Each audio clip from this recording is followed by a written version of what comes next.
Então fala você que se conecta comigo para mais um vídeo aqui no canal Vasco Connect. Eu sou Eduardo Ferrari e trago algumas informações do nosso Vasco. Antes eu peço para que você se inscreva no canal, deixe o seu like e acione o sino de notificações aqui no canal. É muito importante para a gente a sua inscrição, beleza? Aqui, ontem, um dia histórico para o Eduardo Ferrari aqui, né? Pude acompanhar, não só transmitir aqui no canal, transmitir no canal a Calçada da Fama do Maracanã. E passa um filme na cabeça, quando você vê o Pedrinho, né? Eu pude conversar com o Pedrinho depois, antes eu fiz a pergunta para o Pedrinho sobre o 5-1, ele disse que foi xingado, ele estava um ano antes, ele cobriu um Flamengo e Vasco no Maracanã por uma emissora e ele estava sendo xingado, ele estava sendo hostilizado pela torcida do Flamengo e ele na cabine, enfim, de imprensa ali, transmitindo o jogo, fazendo seu trabalho então na época. Após esse episódio dos xingamentos, o Pedrinho falou que esse foi um fator, um combustível a mais para ele jogar contra o Flamengo, então na temporada seguinte, se recuperar da segunda cirurgia. Ele passou pela segunda cirurgia, daquela lesão muito grave que ele teve, né? Eu não tenho dúvida que o Pedrinho seria um dos jogadores da Copa do Mundo de 98, não, 1998.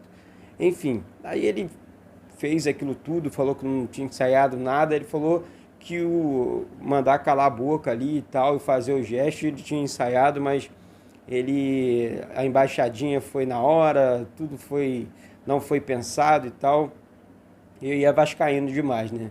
Já o Nenê, agora foi prestado as homenagens para ele, falou muita coisa, eu perguntei também sobre Flamengo e Vasco para ele, até porque ele viveu uma época que o Vasco ficou 9 ou 10 jogos de invencibilidade contra o Flamengo. O Flamengo não conseguia ganhar do Vasco de jeito maneira. Ele, Rodrigo, enfim, chegaram a cravar bandeira no meio lá, marcando território, e o Vasco ganhava todos os jogos. E o que ele mais falou que tem na mente dele foi aquela semifinal que o Rodrigo fez um gol de falta, ele fez o segundo gol de pênalti, ele foi para a torcida. E eu estava nesse jogo, eu estava assistindo esse jogo na arquibancada, então, na época. Então, assim, foi muito legal esse momento, é um momento realmente marcante. Para quem acompanha Vasco, vive Vasco diariamente, assim, eu vivi o Vasco a minha vida inteira, então eu só tenho a agradecer a Deus por momentos como esse, por Deus me dar oportunidades como essa de acompanhar ídolos colocando os pés na calçada da fama. Então, parabéns aos envolvidos. Existem outros ídolos ainda que merecem, como Edmundo, Juninho Pernambucano, Felipe, Giovani, enfim, muitos jogadores. Giovani já tem, né?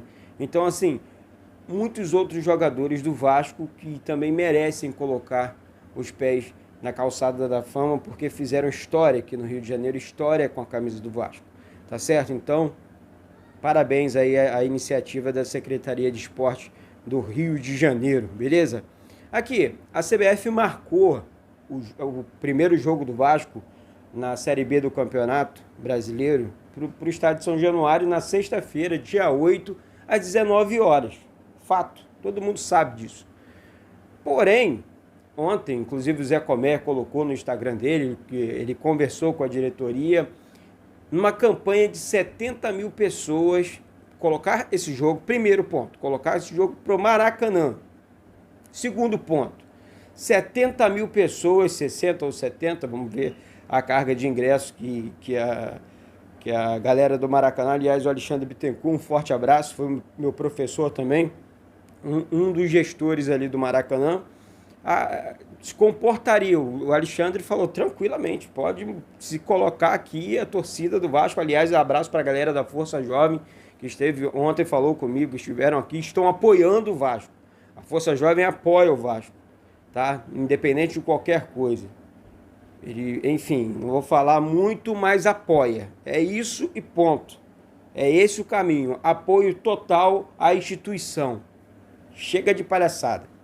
Tá? A vergonha tá grande demais já.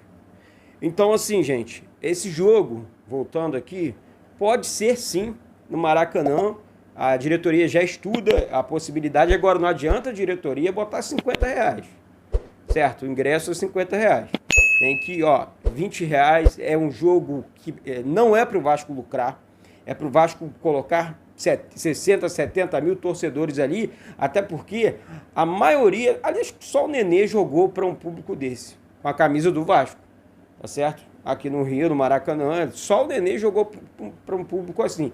Os outros jogadores não sabem o que é esse público, ter esse público em seu favor, torcendo, empurrando esse time, porque a torcida do Vasco vai ser o principal combustível nessa temporada complicada que o clube vai passar em 2022. Então, 70 mil ou 60 mil no Maracanã, no dia 8, eu apoio essa campanha, eu apoio o ingresso a R$20, eu apoio que o torcedor vá em massa, lote o estádio, vamos juntos, sabe, transmitir, falar, mostrar o Vasco e a grandeza do Vasco para todos que tentam ainda apequenar. A torcida vai em peso, a torcida está apoiando. Então, isso é muito legal, ver o torcedor apoiando e amando a nossa instituição, que vai sair. É engraçado, né? Depois da chegada da 777, ontem eu estive observando o que tem de jogadores sendo oferecidos para o Vasco. Não está no gibi. E o Vasco está selecionando nomes. Claro que o Vasco contratou de Pena, que é um jogador acima. Esse chega para jogar. Os outros chegam para compor elenco. Tá certo? Então, assim, o Vasco vai ao mercado, contrata jogadores. Já existem jogadores aí para serem anunciados acredito demais, dentro dessa semana o Vasco deve anunciar mais 3 ou 4 nomes.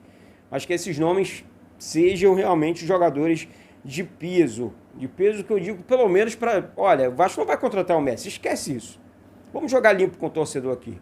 Não tem como, gente. O Vasco não vai contratar. O Vasco está na Série B do Campeonato Brasileiro. É claro que um jogador de primeiro escalão, ele vai optar por clubes da Série A. É a profissão dele. Mas é o Vasco. Por outro lado, é o Vasco. Ele vai subir com o Vasco, ele vai continuar no Vasco. Ah, o Eric é muito legal, é uma aposta bacana, mas é o Eric do Ipiranga ainda. Calma, vamos esperar. Tá certo? Até porque o Getúlio veio e ainda não teve aquele jogo, fez um jogo lá contra o Madureira, é muito bom, mas não fez aquele jogaço para mostrar para o torcedor uma sequência de jogos e tudo mais. Enfim, e entra em pauta agora o assunto do Meia Casares, né, que a diretoria estuda ou teria feito uma proposta para o Meia Casares. Ontem, colocando a minha opinião, peço sempre a de vocês aqui embaixo, porque eu não sou o dono da razão e acho que quando você faz um comentário maneiro, eu acho bacana para a gente debater e tal. Eu falei, pô, maneiro o comentário do cara aqui. Eu acho uma boa para o Vasco a chegada do Casares, sim. Porque é um meia, o Vasco tem uma carência muito grande no meio campo, jogadores de meio campo. O Depena não é esse jogador, o Depena joga mais do lado do campo, é um jogador que consegue construir muitas oportunidades de gol. Joga pelo lado esquerdo, é canhoto, esse joga mesmo pelo lado esquerdo. Não adianta querer inventar. Aí você tem a possibilidade de trazer um Casares para jogar no meio campo, ajudar o Nenê a municiar esse ataque do Vasco, que precisa que as bolas cheguem ali no ataque, a bola não chega no ataque do Vasco. Então, assim, não adianta a gente bater nos jogadores, dos atacantes do Vasco, já que a bola não consegue chegar. Aí é o Nenê sozinho, que, 45 minutos o cara cansa. Sabemos da idade do Nenê também.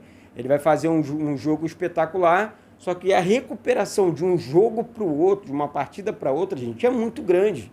Para o cara se recuperar, para o cara descansar, a musculatura. Então, eu gosto do Casares, tem uma bola parada muito boa, sabe? É muito habilidoso. Se vier com a cabeça no lugar, o Vasco contrata aí um excelente meia para sequência da temporada. Agora o Vasco, repito, o Vasco continua estudando alguns nomes.